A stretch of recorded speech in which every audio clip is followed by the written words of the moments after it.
There are three most important critical things that you need to ask a property owner when you're speaking with them about buying their property as a real estate investor and as a wholesaler. There are so many different scripts out there for you to take a seller and walk them through a particular scenario and be able to get them to the point where they say yes to you. But at the end of the day, what I have found is that three things really matter and make the difference. And if you get these three things down, then you don't have to worry about anything else. Let's talk about item number one. The most important thing you need to get from the property owner is their motivation. You need to figure out what is the reason for them wanting to sell. You are only going to get the property at a discount if you can solve a problem. And you cannot solve a problem that you don't know exists. You don't know what the problem is.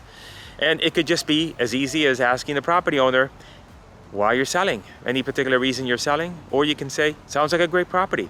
Why did you decide to sell it? Why not keep it? You need to be able to get to that question. Now, what if the seller says, it's none of your business, Chico, or Mr. Cris, or whoever your name is? I have found in my experience that whenever you have a situation like that with a seller, is the likelihood of you getting a deal is gonna go down tremendously. So I wouldn't fret about too many of those people. But if you also come across in an inviting way, don't say like, oh, why are you selling? Why are you selling? Don't say it like that. You say it, hey, John, sounds like a really great property. Why'd you decide to sell? The second thing you need to know is their time frame. When do they need to make a decision by? Because you need motivation and you need time, a time frame that has urgency associated with it. So then that way now you have a chance of putting a deal together. So time is important. When were you looking to be able to get this property sold? Are you looking to try to get something done in the next 30 days, 2 weeks, in the next 6 months? So you want to gauge how much time you're going to give these people. Because what if they say, oh man, and maybe a couple years, in a couple years I'd sell. So you got to go on and move about your business and go and find somebody else that would potentially be willing to sell the property now. They have an urgency and they must get that property sold today.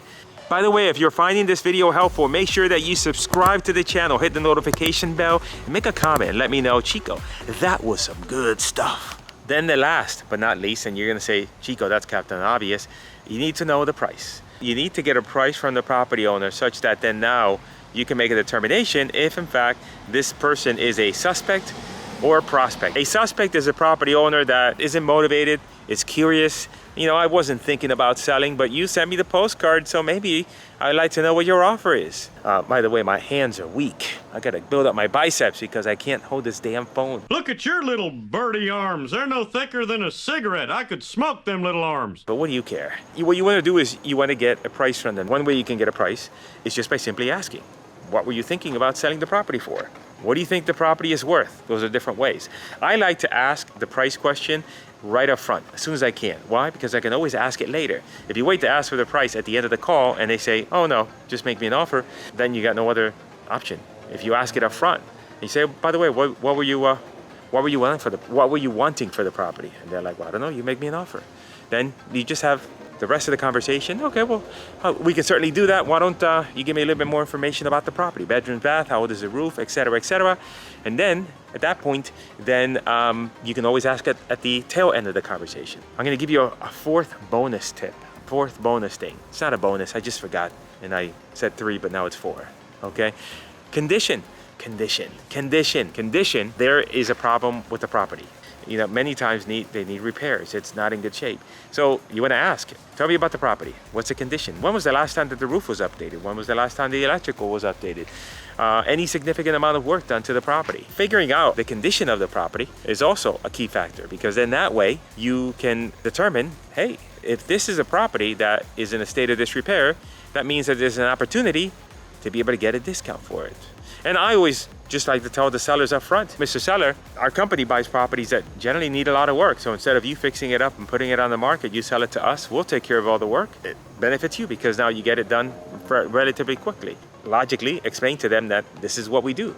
We buy houses that need work and state of disrepair, and we can do that and take care of it for you. So those are really the core essential items that you need to know when speaking with a motivated seller, so that you can have a chance to know if in fact you've got a deal or not.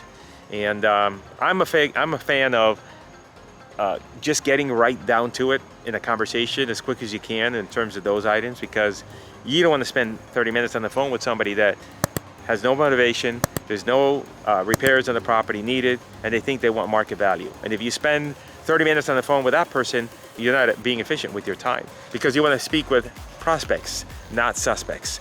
By the way, if you want a way to find motivated sellers that are predisposed to speak with you, meaning that you're not having to chase them, they're chasing you, click on one of these videos here that'll pop up. It shows you how to find motivated sellers using Facebook advertising so you can find them online and stop that cold calling.